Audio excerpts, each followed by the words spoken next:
तो केवल पति ही उसका दायित्व नहीं ले रहा है, बल्कि पत्नी भी पति का दायित्व ले रही है, इसलिए वो उसको भार्या कहा जाता है। नंदन शब्द में यह भावना समाहित होती है कि बेटा अपने माता पिता के जीवन में खुशियां और प्रसन्नता लाता है। और भर्त या भर्ता का जो अर्थ होता है वह होता है भरण पोषण करने वाला।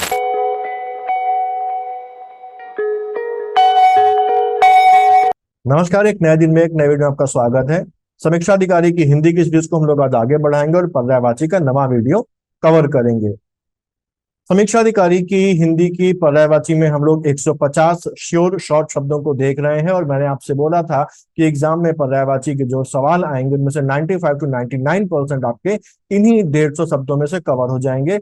एक और बात कि हम लोग यहाँ पर पर्यायवाचियों को सेगमेंट से बांट कर पढ़ रहे हैं, हिस्सों में बांट के पढ़ रहे हैं, जिनमें से मैक्सिमम पार्ट हम लोग कवर कर चुके हैं और बहुत थोड़ा सा पोर्शन पर्यायवाची का बचा हुआ है, जिसमें से आज हम लोग जो सेगमेंट पढ़ेंगे वो रिश्तों और संबंधों का होगा, जैसे पिता पुत्री और ऐसे ही जो दूसरे संबंध है उनके क्या पर्यायवाची शब्द होते हैं। तो चलिए देखते हैं। तो आज का जो पहला शब्द है वो है पिता। पिता का जो सबसे पहला पर्यायवाची है वो है जनक, क्योंकि पिता हमें जन्म देते हैं इसलिए उनको जनक कहा गया। जनक का मतलब वह जो जन्म देता है।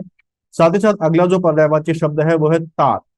तात शब्द का प्रयोग हिंदी और संस्कृत में पिता या पिता के तुल्य व्यक्ति को संबोधित करने के लिए किया जाता है। यह एक स्नेहिल और आदरपूर्ण संबोधन है जो पिता के प्रति सम्मान और प्रेम को व्यक्त करता है। जो शब्द तात है वो संस्कृत के तात से आया है, जिसका अर्थ होता है पिता। यह शब्द पिता के प्रति प्रेम और लगाव की भावना को दर्शाता है, और इसका प्रयोग अक्सर उस स्थिति में होता है जब बच्चे अपने पिता से बात कर रहे होते हैं या उनका उल्लेख कर रहे होते हैं। अगला शब्द है बाप। इस शब्द का उद्गम संस्कृत की वपु धातु से हुआ है। वपु धातु से हुआ है जिसका अर्थ होता है बोने वाला, अर्थात बाप शब्द का मूल संस्कृत की वपु धातु है, और इसी वपु धातु से बना हुआ है वप्ता। और जो वीजी है, वीजी भी इसी संदर्भ में यहाँ पर पिता के लिए इस्तेमाल होता है, क्योंकि पिता हमको जन्म देने वाला है, इसलिए उसके लिए जनयिता का शब्द भी इस्तेमाल होता है, जन्मदाता शब्द भी इस्तेमाल होता है। ऐसे ही पिता के लिए प्रसविता का शब्द भी इस्तेमाल होता है। ध्यान रखिए, प्रसविता पिता के लिए इस्तेमाल होता है और प्रसूता माँ के लिए इस्तेमाल होता है। प्रसू माँ के लिए इस्तेमाल होता है, जबकि प्रसविता पिता के लिए उत्पन्न इस्तेमाल होता है, जिसका अर्थ होता है जन्म देने वाला या उत्पन्न करने वाला। ऐसे ही वालिद। वालिद एक अरबी भाषा का शब्द है जिसका अर्थ होता है जन्म देने वाला, और साथ ही साथ अब्बा जो शब्द है ये भी अरबी भाषा का शब्द है जिसका अर्थ होता है पिता। अगला जो शब्द इसका पर्यायवाची हमको देखना है वो है माता। माता के कई सारे पर्यायवाची हैं, जिनमें से कुछ ऐसे हैं जो सामान्य अर्थ वाले और रोज की बोलचाल की भाषा में इस्तेमाल होने वाले शब्द हैं, जैसे कि माँ, माई, मैया, जननी, जन्मदात्री, जनयित्री। जननी, जन्मदात्री, जनयित्री का अर्थ आप लोग जानते हैं, क्योंकि माँ जन्म देती है इसलिए उसको जननी, जन्मदात्री, जनयित्री कहा जाता है। माँ का एक पर्यायवाची प्रसू भी है। प्रसू का मतलब जो अपने बच्चों को जन्म देती है, जो बच्चों को उत्पन्न करती है। प्रसव के द्वारा बच्चे का जन्म होता है, इसलिए माता को प्रसू कहा जाता है। अगला पर्यायवाची माँ का है धात्री। धात्री का जो शाब्दिक अर्थ होता है वो होता है पालन पोषण करने वाली, दूध पिलाने वाली।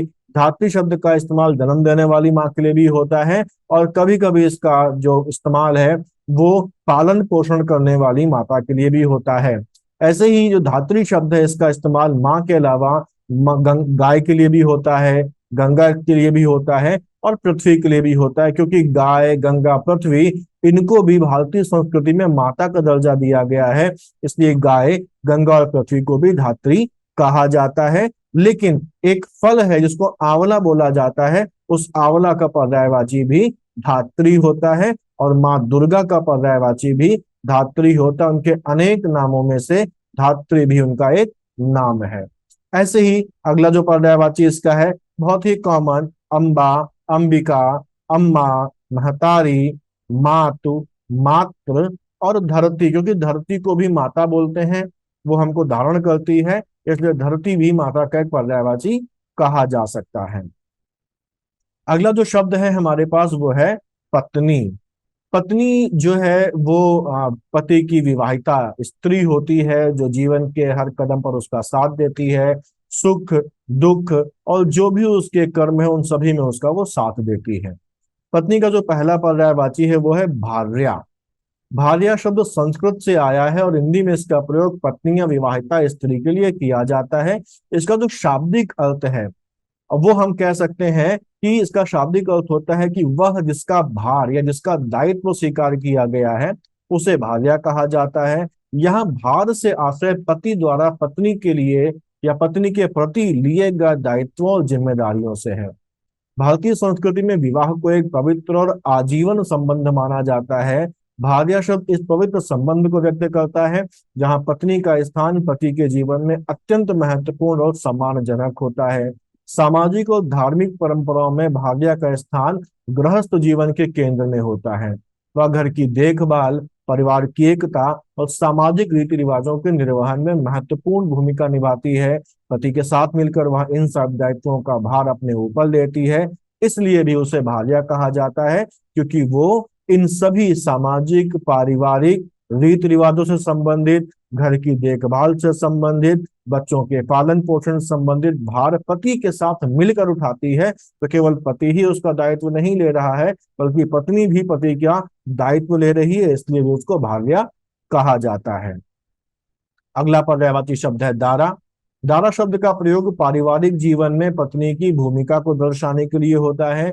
पत्नी को दारा कहने का भाव यह है कि वह घर की संरक्षक और गृहस्थी की आधारशिला होती है। अगला पर्यायवाची शब्द है वामा। पत्नी को वामा इसलिए कहते हैं क्योंकि वामा बेसिकली एक संस्कृत शब्द है जिसका अर्थ होता है बायां। यह शब्द पत्नी को पति के शरीर के बाएं हिस्से से जोड़ता है। पत्नी को वामांगी भी बोलते हैं क्योंकि वो बाएं हिस्से से संबंधित होती है।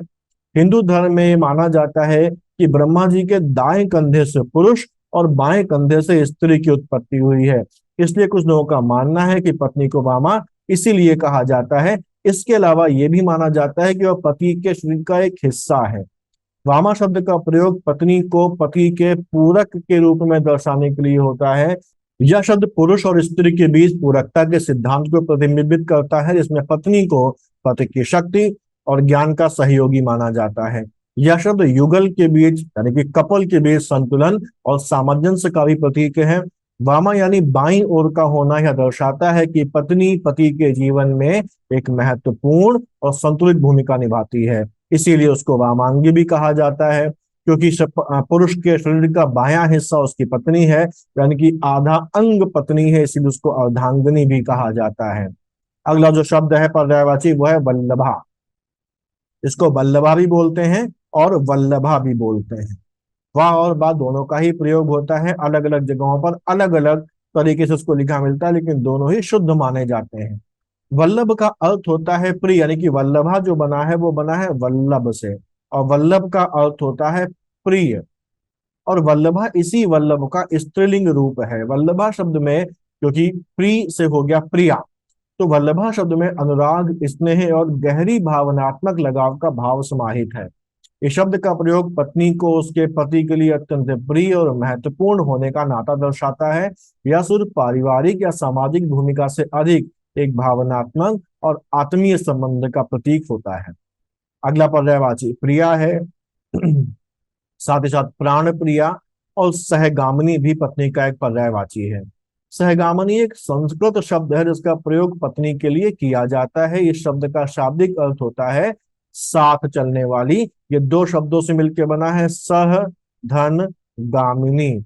सह मतलब साथ और गामिनी का मतलब होता है चलने वाली या गमन करने वाली। तो जो पति के साथ जीवन की राह में साथ साथ चले, सुख हो दुख हो कोई भी परिस्थिति हो पति का साथ ना छोड़े और पति भी पत्नी का साथ ना छोड़े, तो ऐसी पत्नी को सहगामिनी कहा जाता है। जिम्मेदारी केवल पत्नी के ऊपर नहीं है, पति के ऊपर भी है। इस शब्द का प्रयोग पत्नी को उसके पति की जीवन यात्रा की संगिनी के रूप में देखने की भावना को व्यक्त करने के लिए किया जाता है। यह उस धारणा को दर्शाता है कि पति और पत्नी जीवन की यात्रा में एक साथ चलते हैं, जीवन को साझा करते हैं और एक दूसरे का सहयोग करते हैं। इसमें एकता, सामंजस्य और साथ मिलकर जीवन की चुनौतियों का सामना करने की भावना निहित है। यह शब्द विवाह के संबंध को एक गहरे दार्शनिक, आध्यात्मिक और भावनात्मक संबंध के रूप में दर्शाता है और इसी से बना हुआ है सहचरी। और इसी का एक और पर्यायवाची हमारा है सहधर्मिणी। तो सहधर्मिणी भी जो है वो एक पर्यायवाची है पत्नी का। अगला जो पर्यायवाची शब्द यहाँ पर है वो है जाया। जाया शब्द का प्रयोग हिंदी और संस्कृत में पत्नी के लिए किया जाता है। इसका अर्थ है पत्नी या सहमत सहधर्मिणी। और ये जो जाया शब्द है ये विशेष रूप से उस स्त्री के लिए अधिक प्रयोग किया जाता है, उस विवाहित स्त्री के लिए अधिक प्रयोग किया जाता है जो किसी बालक को जन्म दे चुकी हो। ऐसे ही अगला कुछ कॉमन पर्यायवाची है, वधु और बहू। ऐसे ही पर्यायवाची है अंगना और कुलांगना। ठीक है। अंगना या कुलांगना का अर्थ होता है वह जो कुल को बढ़ाए। ठीक है, इसलिए यहाँ पर ये भी उसके पत्नी के पर्यायवाची हैं। परिणीता, क्योंकि पत्नी विवाहित होती है इसलिए उसको परिणीता कहा जाता है। और कर्त्र का मतलब भी विवाहित स्त्री होता है। पत्नी क्योंकि घर के कामकाजों को देखती है, पति बाहर के कामकाज देखता है, पत्नी घर के कामकाज देखती है तो उसको गृहिणी कहा जाता है। वैसे ऐसा कोई जरूरी और कंपलसरी नहीं है कि पत्नी घर के कामकाज ही देखे, आज का जमाना बदल गया है। पत्नी घर के साथ साथ बाहर भी पुरुषों के साथ कंधे से कंधा मिलाकर काम कर रही हैं, लेकिन फिर भी हिंदी में गृहिणी पत्नी को कहा जाता है। कुलजा भी पत्नी का एक पर्यायवाची है। कुलजा शब्द का अर्थ है कुल को बढ़ाने वाली। यह शब्द पत्नी को एक महत्वपूर्ण भूमिका निभाने वाली महिला के रूप में देखता है। पत्नी अपने पति और परिवार की देखभाल करती है, उनका साथ देती है। वह अपने पति के साथ मिलकर एक परिवार बनाती है और बच्चों को जन्म देकर उनका पालन पोषण करती है और उनको एक अच्छा भविष्य प्रदान करने का काम करती है। तीय या तिया शब्द का प्रयोग भी पत्नी के लिए किया जाता है। तीय या तिया शब्द का प्रयोग भी पत्नी के लिए किया जाता है। ऐसे अगला जो शब्द है वो है कांता। कांता शब्द का प्रयोग पत्नी या जीवन साथी के लिए किया जाता है। यह जो शब्द है कांता वह कांत का व्युत्पन्न है। कांत का अर्थ होता है प्रिय या मनोहर। कांता इस प्रकार प्रिय या मनोहर स्त्री को संदर्भित करता है और इसका उपयोग अक्सर साहित्य में रोमांटिक या स्नेहपूर्ण भावनाओं को व्यक्त करने के लिए किया जाता है। अगला कॉमन पर्यायवाची है जोरू, घरवाली, औरत, घरनी। पत्नी को घरनी भी कहा जाता है। आपने सुना होगा कि बिन घरनी घर भूतों का डेरा, तो वही घरनी है ये। ऐसे ही बीवी और मेहरारू भी पत्नी के कुछ कॉमन बोलचाल की भाषाओं के पर्यायवाची हैं।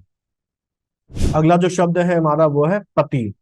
पति बेसिकली एक बात यहाँ पर ध्यान देने वाली है कि भारतीय जो परंपरा है, भारतीय जो संस्कृति है वो पितृसत्तात्मक है। यहाँ पर ये माना जाता है कि जो पुरुष है, जो पति है, वो अपनी पत्नी का स्वामी है, वो अपनी पत्नी के लिए ईश्वर है। वैसे ये भावना सही नहीं है। पति और पत्नी दोनों ही बराबर हैं, महिला और पुरुष दोनों बराबर हैं। लेकिन फिर भी यहाँ पर जो हम पर्यायवाची पढ़ेंगे वो इसी चीज को दिखा रहे हैं कि जो पति है वो पत्नी का स्वामी है। पत्नी का जीवन जो है वो पति के लिए है। पति उसका प्राणनाथ भी है, पति उसका ईश्वर भी है और पति ही उसका सब कुछ है। खैर, तो पति का जो पहला पर्यायवाची इसीलिए वो है प्राणनाथ, यानी कि पत्नी के प्राणों का स्वामी, पत्नी के प्राणों का आधार यानी कि प्राणाधार, जीवननाथ, स्वामी और भर्ता। तो ये जो हम लोगों ने अभी देखे प्राणनाथ, प्राणाधार, जीवननाथ, स्वामी और आगे भी कुछ देखेंगे नाथ, खाविंद और शौहर, ये बेसिकली जो पितृसत्तात्मक सत्ता है उसके लिए ये शब्द इस्तेमाल किए जाते हैं। लेकिन आज के जमाने में परिवर्तन आ चुका है। लेकिन हमको तो एग्जाम पास करना है तो हमको तो ऐसा पढ़ना ही पड़ेगा, ना कि हमको क्रांति करनी है।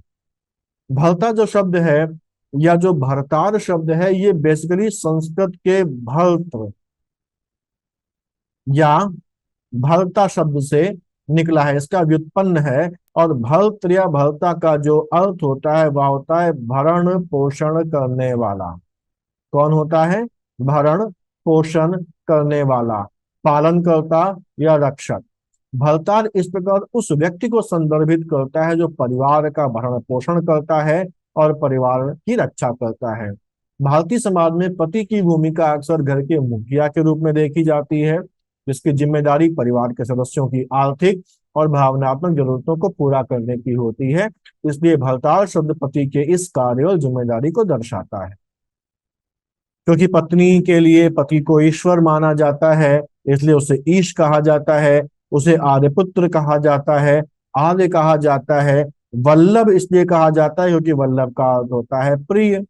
नाथ हम जानते ही हैं स्वामी हो गया। ऐसे ही कुछ कॉमन से पर्यायवाची हैं बालम, ऐसे ही है खाविंद और शौहर। जो खाविंद और शौहर हैं ये पति के लिए फारसी भाषा में इस्तेमाल किए जाने वाले शब्द हैं। तो खाविंद भी एक फारसी शब्द है और शौहर भी एक फारसी शब्द है। तो ये हमारे पति के पर्यायवाची हो जाते हैं। अगला जो रिश्ता है वो है बहन का।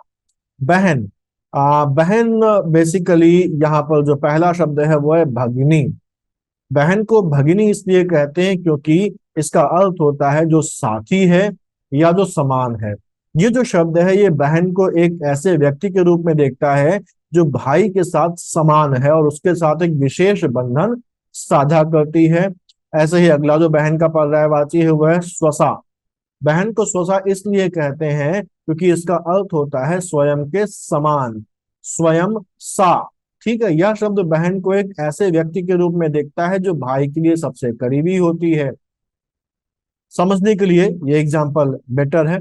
ऐसे ही बांधवी, बंधु, और बांधवी से बांधवी बन गया सहोदरी। ये सगी बहन के लिए इस्तेमाल होने वाला शब्द होता है, यानी कि वह बहन जी और भाई या वह बहनें जिन्होंने एक ही माँ के उदर से जन्म लिया है, यानी कि एक ही माँ के उदर से जन्म लेने वाली बहन को सहोदरी बोला जाता है, सह उदरी। ठीक है, और इसी से बना हुआ है सहोदरा शब्द भी। अनुजा बोलते हैं छोटी बहन को, अग्रजा बोलते हैं बड़ी बहन को। और बहनेली जो शब्द है वो बेसिकली उस बहन के लिए कहा जाता है जो वैसे तो बहन नहीं है, तो सगी बहन नहीं है, लेकिन उसके साथ बहन का संबंध स्थापित हो गया हो, उसे बहनेली कहा जाता है। तो सामान्य भाषा में बोले तो मुंह बोली बहन के लिए बहनेली शब्द का इस्तेमाल किया जाता है। अगला जो हमारे पास शब्द है वो है भाई। भाई के बड़े कॉमन से शब्द हैं, अगर हमने बहन को देख लिया तो भाई हमारे लिए आसान हो जाएगा। पहला पर्यायवाची शब्द है बंधु, दूसरा शब्द है भ्राता, सहोदर यानी कि जिसने समान माँ की उदर से जन्म लिया है उन्हें सहोदर कहते हैं। भ्राता से ही बना है भ्रातृ। अनुज बोलते हैं छोटे भाई को और अग्रज बोलते हैं बड़े भाई को। तो भाई के पर्यायवाचियों में ऐसा कोई भी पर्यायवाची नहीं है जो कठिन हो, बहुत आसान और सामान्य बोलचाल की भाषा के पर्यायवाची थे। अगला शब्द हमारे पास है पुत्र का। भारतीय संस्कृति में पुत्र की बड़ी इंपॉर्टेंस है, क्योंकि अगर पुत्र नहीं होगा तो मोक्ष नहीं मिलेगा, मुक्ति नहीं मिलेगी। तो पुत्र का जो पहला पर्यायवाची शब्द कॉमन समान अर्थ सामान्य अर्थ वाला है वो है बेटा। अगला जो पुत्र के लिए शब्द इस्तेमाल किया जाता है वो है तनय। तनय शब्द बेसिकली संस्कृत से उत्पन्न हुआ है और इसका प्रयोग हिंदी में भी पुत्र यानी बेटे के लिए होता है। इस शब्द का अर्थ है तनय, यानी तनय मतलब तन से जन्मा हुआ। तो तनय में तन का अर्थ होता है शरीर या देह, और यह एक प्रत्यय है जो उसके साथ जुड़कर इसके जन्म या संबंध का बोध कराता है। इस प्रकार तनय का अर्थ होता है वह व्यक्ति जो किसी के शरीर से जन्मा है, अर्थात बेटा। और इसी तनय से बना हुआ है तनुज, यानी कि जो तन से उत्पन्न हुआ है, तन से जन्मा हुआ, उसको तनुज बोलते हैं। अगला जो पर्यायवाची शब्द है वो है आत्मज। आत्मज शब्द भी पुत्र यानी कि बेटे के लिए प्रयोग किया जाता है। इसमें बेसिकली दार्शनिक और भावनात्मक संदर्भों में इस्तेमाल किया जाता है। आत्मज शब्द जो है वो दो से मिलकर बना हुआ है, आत्मा धन जा। आत्मा का मतलब हम सब जानते हैं और जा का मतलब होता है जन्मा हुआ या उत्पन्न हुआ। तो इसका जो अर्थ है वह है आत्मा से जन्मा हुआ या स्वयं से उत्पन्न। इस शब्द का प्रयोग इस विचार को व्यक्त करने के लिए होता है कि बेटा उसके माता पिता के अस्तित्व का एक हिस्सा है और उनके व्यक्तित्व, गुणों और आत्मा का ही विस्तार है। यह शब्द माता पिता और पुत्र के बीच गहरे और अंतरंग संबंधों को भी दर्शाता है। अगला जो शब्द है पर्यायवाची पुत्र के लिए वो है सुत, जो संस्कृत मूल का है और इसका प्रयोग हिंदी भाषा में भी पुत्र या बेटे के लिए किया जाता है। इस शब्द का संस्कृत में अर्थ होता है उत्पन्न हुआ या जन्मा हुआ, जो सु धातु से आया है, जिसका अर्थ होता है उत्पन्न करना या जन्म देना। अगला पर्यायवाची शब्द है नंदन। इसका प्रयोग भी बेटे या पुत्र के लिए किया जाता है। ये जो शब्द है ये नंद धातु से बना हुआ है, जिसका अर्थ है खुश करना या प्रसन्न करना। नंदन का अर्थ होता है वह जो खुशियां देता है या जो जीवन में प्रसन्नता लाता है। इस शब्द का प्रयोग अक्सर पुत्र के प्रति विशेष स्नेह और आत्मीयता को व्यक्त करने के लिए होता है। नंदन शब्द में यह भावना समाहित होती है कि बेटा अपने माता पिता के जीवन में खुशियां और प्रसन्नता लाता है। भारतीय संस्कृति में पुत्र को परिवार के वंश का वाहक और माता पिता के वृद्धावस्था या बुढ़ापे का सहारा माना जाता है। इस कारण पुत्र के प्रति विशेष स्नेह और आदर की भावना होती है, जिसे नंदन जैसे शब्दों के माध्यम से व्यक्त किया जाता है। कॉमन शब्द है लड़का, पूत और अपत्य। अपत्य ये एक नया शब्द आपके सामने आया होगा। यह शब्द संस्कृत मूल का है और इसका प्रयोग बच्चे या संतान के लिए किया जाता है। यह शब्द अप धातु से बना हुआ है। अप धातु से बना हुआ है। यह शब्द पुत्र को एक ऐसे व्यक्ति के रूप में देखता है जो अपने माता पिता के वंश और परिवार को आगे बढ़ाता है।